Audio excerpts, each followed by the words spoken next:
This big beauty, she's about to become a jam. No fancy tools here, just me, a knife, and a little determination. I used the juicer to break the pumpkin down, make it quick and easy.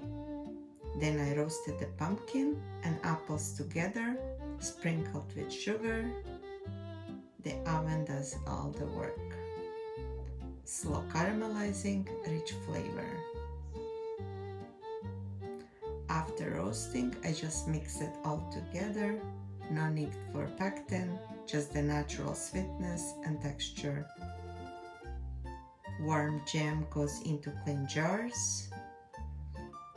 And for the final touch, Croatian rum, my little secret for preserving and flavor.